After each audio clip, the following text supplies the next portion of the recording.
4 लाख से कैसे बनाए 40 करोड़। यूपी एसटीएफ की टीम ने मारा छापा तो भौकाल देखकर दंग रह गए अधिकारी। आर्मी की वर्दी में पीछे खड़े थे जवान, आगे रखा था फाइलों का ढेर। मुहर देखकर हुआ शक तो खुल गई पोल।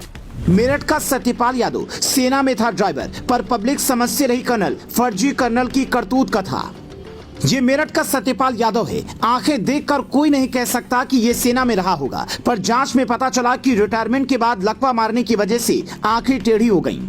उससे पहले ये सेना में नायक पद पर ड्राइवर था। ड्राइवर भी छोटा मोटा नहीं, बल्कि कर्नल साहब का ड्राइवर। पुणे में कर्नल साहब की गाड़ी चलाते चलाते इसने ऐसा हुलिया बना लिया कि गांव वाले इसे कर्नल ही समझने लगे। वर्दी पर अशोक स्तंभ, 2 स्टार और बोल चाल का लहजा भी बिल्कुल वैसा ही। यहाँ तक कि यूपी एसटीएफ की टीम भी जब इसके घर पहुंची तो इसने वही वाला भौकाल दिखाना शुरू कर दिया। पर मुहर देखकर वो कहानी खुल गई जिसका इससे अंदाजा भी नहीं था। ये मुहर और दस्तावेज ही इसकी कमाई का सबसे बड़ा जरिया थे। साल 2003 में जब ये सेना से रिटायर हुआ तो इसके खाते में सिर्फ 4 लाख रुपए थे, लेकिन 20 साल में इसने 40 करोड़ की संपत्ति खड़ी कर ली। हर अधिकारी इस बात से हैरान था कि क्या ये कर्नल की वर्दी पहनकर वसूली करता है या फिर देश के खिलाफ कोई साजिश रच रहा है। मीडिया में आई रिपोर्ट ये दावा करती है कि सत्यपाल यादव ने रिटायरमेंट के बाद अपने साथ कुछ लोगों को रखा था जो आर्मी की वर्दी में उसके साथ रहते थे, ताकि ये बता सके कि मैं कर्नल हूँ। उसी लहजे में लोगों से बात करता कि मैं तुम्हारी नौकरी आर्मी में लगवा दूंगा।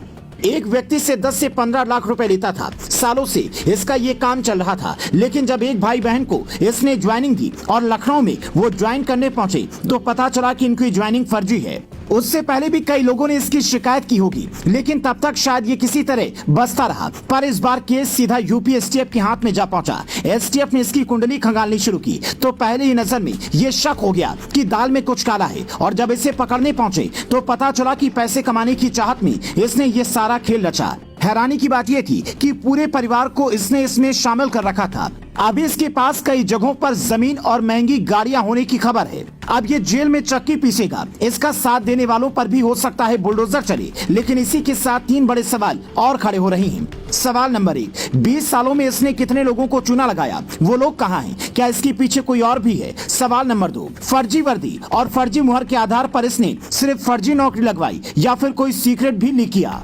सवाल नंबर 3, क्या इसने दुश्मन देश पाकिस्तान के इशारे पर भी कोई काम किया या पैसे की चाह में ही ऐसा किया? इन सवालों का जवाब अब यूपी एसटीएफ की टीम को तलाशना है। बढ़ते बेरोजगारी के इस दौर में आप किसी को यूं ही पैसे ना दे दें, इसीलिए हमने इसकी कहानी आपको सुनाई। कई लोगों को ये लगता है कि ऐसे रिश्वत देकर नौकरी आसानी से लग जाएगी, पर ऐसा होता नहीं है। अगर किसी ने रिश्वत देकर नौकरी ली है तो उसकी शिकायत मिलते ही जांच के बाद नौकरी तक चली जाती है। इसीलिए ऐसी भूल बिल्कुल ना करें। आपके बच्चों या फिर भाई बहन सबको यही सलाह दीजिए कि सुबह उठकर दौड़ो, पढ़ाई पर ध्यान दो, फिर आर्मी में जाने का सपना साकार करो। देशभक्ति का जज्बा और मेहनत होगी तो नौकरी आज नहीं तो कल जरूर मिलेगी। ऐसे लोगों के झांसे में बिल्कुल ना आए जो आपको लालच दे, कर्ज की जाल में उलझाएं और फिर कानूनी पचड़े में भी फंसाएं। Bureau report, global Bharat TV.